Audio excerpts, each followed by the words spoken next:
കൃഷ്ണ ഗുരുവായൂരപ്പ ശരണം. ഗുരുവായൂരപ്പൻ്റെ ഉച്ചപൂജ കഴിഞ്ഞു, കളഭാലങ്കാരം കഴിഞ്ഞ് നട തുറന്നു കേട്ടോ. അപ്പോൾ എല്ലാവരും വരൂ, നമുക്ക് ഗുരുവായൂരപ്പനെ കാണാം. ഇന്ന് ഗുരുവായൂരപ്പൻ ഏത് രൂപത്തിലാണ് ആ ചതുർബാഹുവായ വിഗ്രഹത്തിൽ നിൽക്കുന്നത് എന്ന് നോക്കണ്ടേ. അപ്പോൾ എല്ലാവരും വരൂ. ഇന്നിപ്പോൾ ഗുരുവായൂരപ്പന് ഉദയാസ്തമന പൂജ ഉണ്ടായിരുന്നു, അത് കാരണം അതിൻ്റെ തിരക്കാണ്. അത്യാവശ്യം നല്ല തിരക്ക് തന്നെയാണ്. രാവിലെ മുതൽ തിരക്ക് കൂടി വന്നു.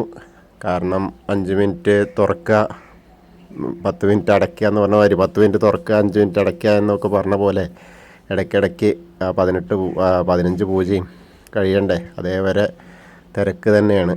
പന്തീരടിയൊക്കെ 11:30 കഴിഞ്ഞിട്ടാണ് ആയത്. നമുക്ക് ആദ്യം തന്നെ വലിയ ഗണപതി ക്ഷേത്രത്തിലൊന്ന് പോയി തൊഴാം. സർവ്വവിഘ്നങ്ങളും മാറ്റിത്തരാൻ വേണ്ടിയിട്ട് പ്രാർത്ഥിക്കാം. മുട്ടൊക്കെ ഇറക്കാണ്ടെങ്കിൽ മുട്ടൊക്കെ ഇറക്കാം. അങ്ങനെ അവിടുന്ന് നമുക്ക് ഗോപുരവാതിൽ കൂടെ അകത്തേക്ക് വരാം ഗുരുവായൂരപ്പനെ കാണാൻ. അങ്ങനെ ആ വാതിൽപ്പടിയുടെ അവിടെ എത്തിയിട്ട് വാതിൽപ്പടിയുടെ അവിടുന്ന് ഗുരുവായൂരപ്പനെ നോക്കാം. അങ്ങനെ അവിടേക്ക് നിന്ന് നോക്കുമ്പോൾ തന്നെ അങ്ങോട്ട് കയറുമ്പോൾ തന്നെ ഗുരുവായൂരപ്പൻ്റെ ശ്രീലകത്തു നിന്നുള്ള ആ നെയ്വിളക്കിൻ്റെ, ആ സ്വർണ്ണ വിളക്കിലുള്ള നെയ്യൊഴിച്ച് കത്തിക്കുന്നതിൻ്റെ, ശ്രീലകത്ത് നിലവിളക്ക് കത്തിക്കുന്നതിൻ്റെ ആ പ്രകാശം നമ്മളിലേക്ക് എത്തുകയാണ്. അത് കാണുമ്പോൾ തന്നെ നമ്മളെ മനസ്സ് സന്തോഷമായി, ഗുരുവായൂരപ്പൻ്റെ വിളക്ക് കണ്ടല്ലോ എന്നുള്ളത്. അങ്ങനെ നോക്കി. അപ്പോൾ ഇടത്തെ വശത്തേക്ക് നോക്കിയിട്ട് മേൽപ്പത്തൂരിനെ ഒന്ന് സ്മരിച്ചു. നാരായണി എഴുതിയ ആളല്ലേ, അപ്പോൾ ഒന്ന് സ്മരിക്കുക. അതുപോലെ വലത്തെ വശത്തേക്ക് നോക്കിയിട്ട് ആ തൂണൊന്ന് നോക്കി തൊഴുതു. അങ്ങനെ നമ്മൾ വീണ്ടും ശ്രീലകത്തേക്ക് നോക്കുകയാണ്. ശ്രീലകത്തേക്ക് നോക്കുമ്പോൾ അങ്ങനെ ആദ്യം തന്നെ കാണുന്നത് ഒരു താമരയാണ്. താമര അങ്ങനെ കളഭം കൊണ്ട് വളരെ വലിയൊരു താമര ഉണ്ടാക്കിയിട്ടുണ്ട്. ആ താമരയുടെ മുകളിൽ ഇങ്ങനെ നോക്കുമ്പോൾ മുട്ടുകാല കാണുന്നത്. അങ്ങനെ കാല് രണ്ടും ഇങ്ങനെ ബാക്ക് സൈഡിലേക്ക് ആക്കിയിട്ട് അവിടെ കാലിൽ വളകളൊക്കെ ഉണ്ട്, അത് കാണാണ്ട്. അങ്ങനെ മുട്ടുകാല് കുത്തിയിട്ട് ഇങ്ങനെ ആ പട്ട് ഞൊറിഞ്ഞു കൊടുത്തിട്ടുണ്ട്, മഞ്ഞ പട്ട് ഞൊറിഞ്ഞു കൊടുത്തിട്ടുണ്ട്. അങ്ങനെ അരമണി ഇങ്ങനെ കാണുന്നു, വീതിയുള്ള അരമണി ഇങ്ങനെ കാണാണ്ട് കുമ്പയോട് ചേർത്ത്. അങ്ങനെ നോക്കി മുകളിലേക്ക് ഇങ്ങനെ നോക്കി വരുമ്പോൾ അരമണിയൊക്കെ കെട്ടിയ ആ പൊന്നിൻ്റെ ഗോപി തിലകം കാണാണ്ട് മാറത്ത് ഒരു മണിമാല ചാർത്തിയിട്ടുണ്ട്, ഒരു വളയം പോലത്തെ മാലയുണ്ട്. അങ്ങനെ 2 മാലകൾ ചാർത്തിയിട്ടുണ്ട് സ്വർണത്തിൻ്റെ. പിന്നെ വലത്തെ കയ്യിൽ നോക്കുമ്പോഴോ ഒരു വെണ്ണുരുളുണ്ട്. ഇപ്പോൾ ദിവസവും വെണ്ണുരുള കേട്ടോ. അതേപോലെ ഓടക്കുഴൽ പക്ഷേ കക്ഷത്താണ് വെച്ചിട്ടുണ്ട്. എന്താ ഇപ്പം അങ്ങനെ വെച്ചാണോ. ഇന്നലെ പിന്നെ കയ്യിൽ തന്നെ ഇപ്പോൾ ഒരാഴ്ചയോളമായിട്ട് ദിവസവും ഓടക്കുഴലും വെണ്ണുരുളയും കൂടി തന്നെ വെണ്ണക്കണ്ണനായിട്ട് തന്നെ കാണുന്നത്. അതിൻ്റെ ഒരു ദിവസം ഇട്ടാണ് മുരളീധരനായിട്ട് നിന്നത്. ബാക്കിയൊക്കെ അപ്പോൾ വെണ്ണ കൊണ്ട് തന്നെയാണ് അഭിഷേകം മൂപ്പർക്ക്. അങ്ങനെ നോക്കുമ്പോൾ അത് കാണാനുണ്ട്. വലത്തെ കയ്യിൽ വെണ്ണ മുട്ട് കുത്തിയിട്ടാണ് നിൽക്കണേ. ചെറിയ കുട്ടികളിങ്ങനെ കുസൃതിയിൽ നിൽക്കില്ലേ, അതേമാതിരിയാണ്. അത്യാവശ്യം നല്ല തടിച്ച് ഉള്ള ആ കുമ്പയൊക്കെ കാണാനുണ്ട്. ആളും നല്ല തടിച്ചിട്ടുള്ള ഒരു പൊന്നുണ്ണിയാണ്. അപ്പോൾ കണ്ടു. അങ്ങനെ നോക്കുമ്പോൾ ഗോപി തിലകം വെച്ചിട്ടുണ്ട്, ചെവിപ്പൂക്കളുണ്ട്, അതുപോലെ കൈവളകൾ കാണാനുണ്ട്, തോൾവളകൾ കാണാനുണ്ട്. അതൊക്കെ കണ്ട് തൊഴുതു. തിരുമുടിമാല ഇങ്ങനെ കെട്ടിയിട്ടുണ്ട്, തിരുമുടി കെട്ടിയിട്ടുണ്ട്, പീലി നന്നായിട്ട് ഉണ്ടാക്കിയിട്ടുണ്ട് കളപ്പം കൊണ്ട്. കിരീടമൊക്കെ വെച്ച് നല്ല രസമായിട്ടാണ്. പിന്നെ തെച്ചിയും തുളസിയായിട്ടുള്ള തിരുമുടിമാലകൾ 2 ഉണ്ട്. അതേപോലെ വെളുത്ത പൂവും തെച്ചിയായിട്ടും താമരയായിട്ടും ഓരോ ഉണ്ടമാലകളുണ്ട്, 2 ഉണ്ടമാലകളുണ്ട്. പിന്നെ 4 എണ്ണം തുളസി മാത്രമായിട്ട് ഇങ്ങനെ മുകളിൽ വിധാനമായിട്ട് ചാർത്തിയിട്ടുണ്ട്. മൊത്തത്തിൽ ആ 4, അതായത് ചതുർബാഹുവായ വിഗ്രഹത്തിൽ 2 ഉണ്ടമാലകളും തിരുമുടിമാലകളൊക്കെ ഇടയിൽ ഇങ്ങനെ നല്ല രസമായിട്ടാണ് മുട്ടുകുത്തി നിൽക്കുന്നത് പൊന്നുണ്ണിക്കണ്ണൻ. അപ്പോൾ എല്ലാവരും കണ്ട് തൊഴുതോളൂ, പ്രാർത്ഥിച്ചോളൂ. നമ്മളിപ്പോൾ ഗുരുവായൂരപ്പൻ്റെ ആ ശ്രീലകത്ത് ശ്രീലകത്തിന് നേരെ സോപാനപ്പടിയിൽ നിന്ന് തൊഴുകയാണ് എന്ന് മനസ്സിലങ്ങോട്ട് വിചാരിക്കുക. എന്നിട്ട് ആ രൂപത്തെ ആ മുട്ടുകുത്തി നിൽക്കുന്ന ആ വെണ്ണക്കണ്ണനെ കണ്ട് മനസ്സിൽ പ്രാർത്ഥിച്ച് തൊഴുതോളൂ, എല്ലാ കാര്യങ്ങളും നടത്തി തരും. അങ്ങനെ നമ്മൾ തൊഴുത് തിരിച്ചിറങ്ങുമ്പോൾ ആ തിടപ്പള്ളിയിലേക്കൊന്ന് നോക്കി തൊഴുക. തിടപ്പള്ളി എന്ന് പറഞ്ഞാൽ ഏറ്റവും പ്രാധാന്യമുണ്ടല്ലോ, ഗുരുവായൂരപ്പനെ നേദ്യം തയ്യാറാക്കുന്ന സ്ഥലം, രാവിലെ ഉഷപൂജയ്ക്ക് ആ ഗണപതി ഹോമം നടത്തുന്ന സ്ഥലം. അപ്പോൾ അങ്ങനെയൊക്കെയുള്ള പ്രാധാന്യം അർഹിക്കുന്ന സ്ഥലമാണ്. അവിടേക്കൊന്ന് നോക്കി തൊഴുക.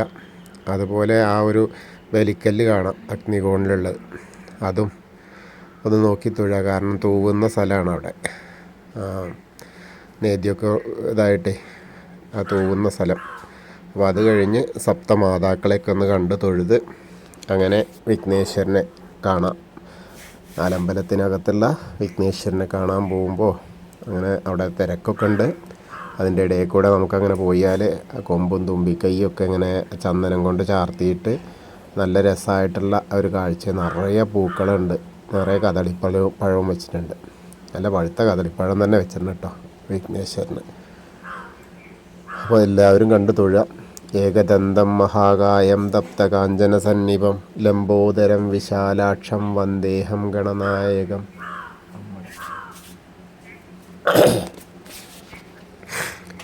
അത് കഴിഞ്ഞാൽ നേരെ സരസ്വതി ദേവീനെ കണ്ടു തൊഴുക. സരസ്വതി ദേവീനെ കണ്ട് തൊഴുതിട്ട് അവിടുന്ന് മാല ചാർത്തിയിട്ടുണ്ട് ആ ഫോട്ടോൻ്റെ മുകളിൽ. ഒരു വെളുത്ത മാലയുണ്ട്, ഒരു തുളസി മാലയുണ്ട്. സരസ്വതി നമസ്തുഭ്യം വരദേ കാമരൂപിണി വിദ്യാരംഭം കരിഷ്യാമി സിദ്ധിർഭവതു മേ സദാ. അങ്ങനെ കണ്ടു തൊഴുത് അവിടെ നിന്ന് പതുക്കെ ഇങ്ങനെ വരുമ്പോൾ നേരെ ചെറിയ ആ ഗണപതിയുടെ വിഗ്രഹം കാണാം. അതൊക്കെ ഒന്ന് തൊട്ട് തഴുകോടി മത്സ്യം, കൂർമ്മം, വരാഹം, നരസിംഹം വരെയുള്ള 4 അത് കാണാം വിഗ്രഹങ്ങൾ. അത് കഴിഞ്ഞാൽ മേൽശാന്തി ഇരിക്കുന്നത് കാണാം. അവിടുന്ന് മേൽശാന്തിയുടെ അടുത്ത് നിന്ന് അർച്ചന പ്രസാദമൊക്കെ വാങ്ങിയിട്ട് തൊടാം. അങ്ങനെ അതിനപ്പുറത്തേക്ക് നോക്കിയാൽ വാമന രൂപം കൂടിയും കാണാം. പിന്നെ ഗജേന്ദ്രമോക്ഷമൊക്കെ കാണാം. അതേമാതിരി മഹാവിഷ്ണുവിൻ ഗരുഡൻ്റെ പുറത്ത് മഹാവിഷ്ണു ഇരിക്കുന്നത് കാണാം. പിന്നെ അനന്തശായിയായ അനന്തപത്മനാഭനെ കാണാം. ഒക്കെ കണ്ട് തൊഴുത് അവിടെ നിന്ന് തൊഴുത് നേരെ ശ്രീകോവിലിൻ്റെ പുറകുവശത്തായിട്ട് നമുക്ക് സാഷ്ടാംഗം നമസ്കരിക്കുക. അപ്പോൾ മുൻവശത്ത് നമുക്ക് പറയാൻ പറ്റാത്തതൊക്കെ സാഷ്ടാംഗം നമസ്കരിച്ച് അവിടെ പറയാം. സ്ത്രീകൾ മുട്ടുകുത്തിയിട്ട് പ്രാർത്ഥിച്ചാൽ മതി. അപ്പോൾ അങ്ങനെ അവിടെ നിന്ന് തൊഴുത് നേരെ വീണ്ടും നമ്മളിങ്ങനെ വരുമ്പോൾ ബാക്കിയുള്ള ശ്രീരാമചന്ദ്രനെ, അതുപോലെ ബലരാമനെയും പരശുരാമനെയും അങ്ങനെയൊക്കെയുള്ള കൽക്കി വരെയുള്ള രൂപങ്ങൾ അവിടെ കാണാം. അതൊക്കെ കണ്ട് തൊഴുത് കൃഷ്ണനെ കാണാം. കൃഷ്ണനൊരു തുളസിമാല ചാർത്തിയിട്ടുണ്ടെന്ന്, അതൊക്കെ കണ്ട് തൊഴുത് മുരുക ഭഗവാനെ കാണാം. അതിനുശേഷം മുരുക ഭഗവാന് നേരെ ഭസ്മാഭിഷേകമൊക്കെ ഉണ്ട്, ഒക്കെ കണ്ട് തൊഴുത് ഹനുമാൻ്റെ അടുത്ത് വരാം. ഹനുമാൻ്റെ അടുത്ത് വന്നിട്ട് ഹനുമാനെ കണ്ട് തൊഴാം. അവിടെ നിറയെ വെറ്റിലമാല ഉണ്ട്, കുങ്കുമൊക്കെ ചാർത്തിയിട്ടുണ്ട്.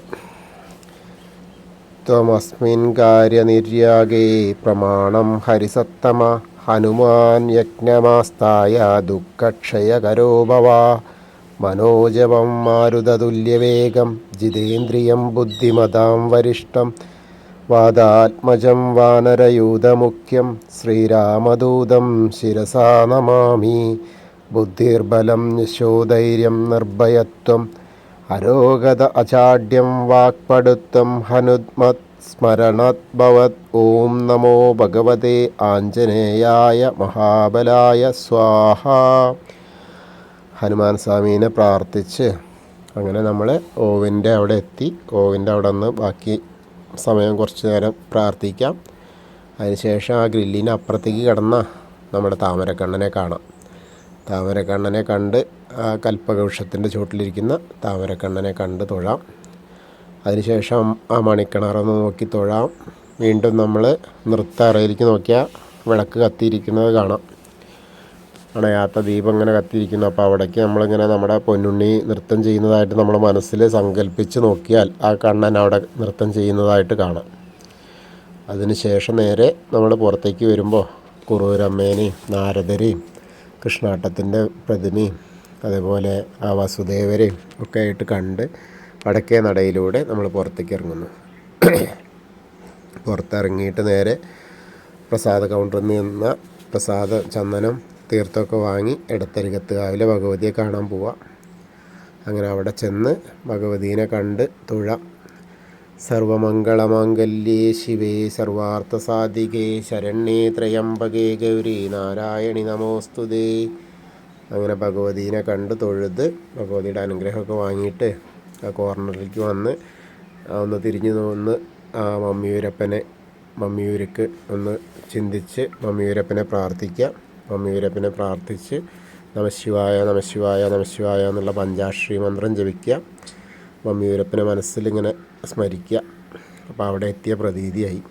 അങ്ങനെ അതിന് ശേഷം നമ്മൾ കൊടിമരത്തിൻ്റെ അവിടെ വരിക. കൊടിമരത്തിൻ്റെ അവിടെ വന്നിട്ട് വീണ്ടും ശ്രീകോവിലിൻ്റെ അകത്തേക്ക് നോക്കുക. അങ്ങനെ നോക്കുമ്പോൾ നമുക്ക് വീണ്ടും ആ മുട്ടുകുത്തി നിൽക്കുന്ന ആ വെണ്ണ കയ്യിൽ പിടിച്ച് വലത്തെ കയ്യിൽ വെണ്ണ പിടിച്ച് നിൽക്കുന്ന ഓടക്കുഴൽ കക്ഷത്ത് പിടിച്ച് ഇങ്ങനെ നിൽക്കുന്ന ആ പൊന്നുണ്ണിക്കണ്ണനെ കാണാം. ആ മായക്കണ്ണനെ ഒന്നുകൂടി കണ്ട് തൊഴുത് ആ കൂത്തമ്പലത്തിൻ്റെ അവിടെ വന്ന് കൂത്തമ്പലത്തിലേക്ക് നോക്കി അവിടെയും കിടാവിളക്ക് കത്തി നിൽക്കുന്നത് കാണാം. അവിടെ ആ പഴയ നെല്ലിയുടെ ഓർമ്മയും ആ മാനവേദ രാജാവിന് ആ പീലി കിട്ടിയ, അതായത് ഉണ്ണിക്കണ്ണനെ കണ്ട് തൊഴുത് കണ്ട് കെട്ടിപ്പിടിക്കാൻ ചെന്നപ്പോൾ പീലി കിട്ടിയ ആ ഒരു സ്ഥലവും ഒക്കെയാണല്ലോ കൂത്തമ്പലം. അപ്പോൾ അവിടേക്ക് ഒന്ന് കണ്ട് തൊഴുത് വീണ്ടും അയ്യപ്പസ്വാമിയുടെ അടുത്ത് വന്ന് അയ്യപ്പനെ കാണാം.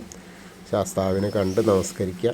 ഭൂതനാഥ സദാനന്ദ സർവഭൂതദയാപര രക്ഷ രക്ഷ മഹാബാഹോ ശാസ്തേ സ്തുഭ്യം നമോ നമ. അവിടുന്ന് പ്രദക്ഷിണമായിട്ട് നമ്മൾ പടിഞ്ഞാറ് നടയിലേക്ക് വരികയാണ്. പടിഞ്ഞാറ് നടയിൽ വന്നിട്ട് ആ ദീപസ്തംഭത്തിലെ വേണുഗോപാല സ്വരൂപം നോക്കി തൊഴാം. ഒന്നും കൂടെ പിന്നിലേക്ക് ഇറങ്ങി നിന്നാൽ കൊടിമരത്തിൻ്റെ മുകളിലുള്ള വേണുഗോപാല സ്വരൂപം കാണാം. രണ്ടും കണ്ട് തൊഴാം. അപ്പോൾ ഇന്നും നമ്മൾ ഗുരുവായൂരപ്പൻ്റെ ഉച്ചപൂജ കളഭാലങ്കാരം കണ്ട് തൊഴുതു. എൻ്റെ കൂടെ വന്ന് എല്ലാവരും തൊഴുതു കേട്ടോ. എന്നെ കേൾക്കുന്ന സമയത്ത് നമ്മൾ ഗുരുവായൂരാണ്, ഗുരുവായൂരപ്പൻ്റെ തിരുമുമ്പിലാണെന്ന് മനസ്സിൽ സങ്കല്പിച്ച് തൊഴുതുകൊള്ളുക. അപ്പോൾ ആ ഗുരുവായൂരപ്പൻ്റെ അനുഗ്രഹം ലഭിക്കും. കൃഷ്ണായ വാസുദേവായ ഹരയേ പരമാത്മനെ പ്രണതക്ലേശനാശായ ഗോവിന്ദായ നമോ നമഃ. ഹരേ കൃഷ്ണ. ഗുരുവായൂരപ്പാ ശരണം. എല്ലാവർക്കും ഇനിയിപ്പോൾ ഉത്സവം വരികയായി. എല്ലാവർക്കും ഗുരുവായൂരപ്പൻ്റെ അനുഗ്രഹം ലഭിക്കട്ടെ.